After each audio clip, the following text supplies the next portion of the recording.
Arknights Endfield drama percent? I could do that.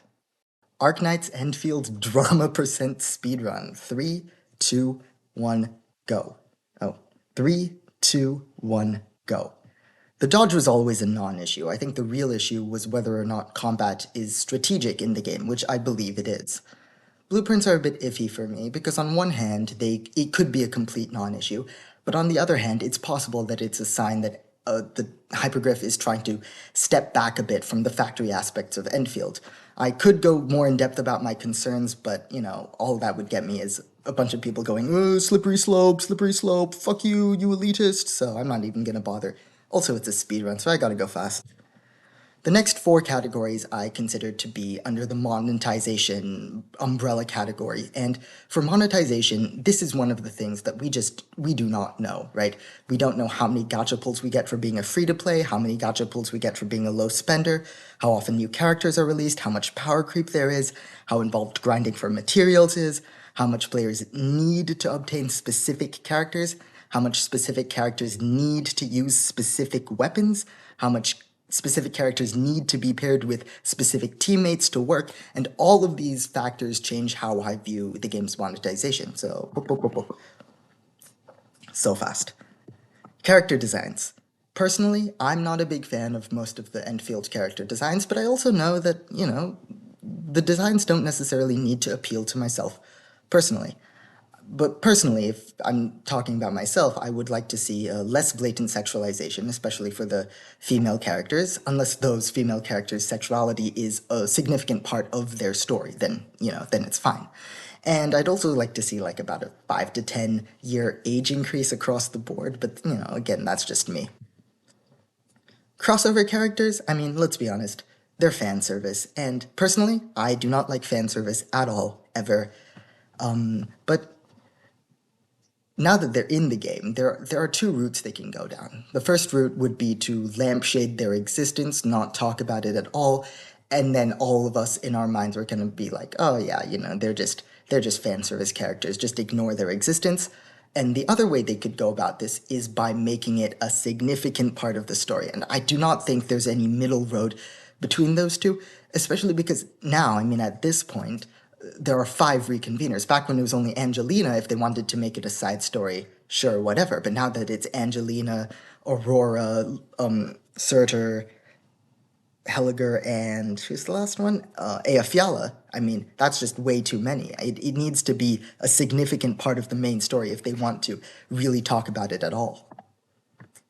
For the story in general, I think I saw somewhere that the devs said they rewrote the entirety of the Beta 1 story. I mean, if that's true, it kind of tells me that they never really had a specific direction in mind when it comes to the story, and that's okay, it's just not a priority for them.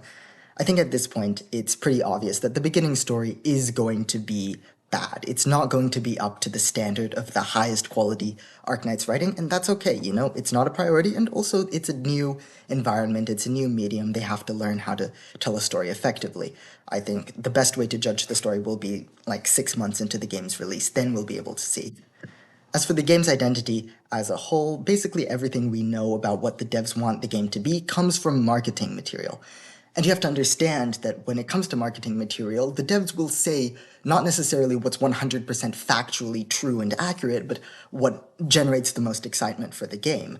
So they might say things like, oh, Endfield is a game with strategic elements, and that's not really because they want to, they might, but they're not necessarily going to focus in on the strategy, and that's okay, but they're saying that to try to attract the Arknights audience to Endfield by saying, hey, it's strategic. You can call me a cynic for saying this, but I think the only thing that we know 100% for sure is that the devs want the game to make money. And I think that there is nothing in the game that they will not change and they will not remove if it means making money. Maybe they're not 100% profit driven, but it is a significant part of their motivation. So if they see that slow and methodical combat doesn't make them money, they're going to make it fast and twitchy. If factory building doesn't make them money, they're going to be enabling and incentivizing players to copy someone else's factory and skip it entirely.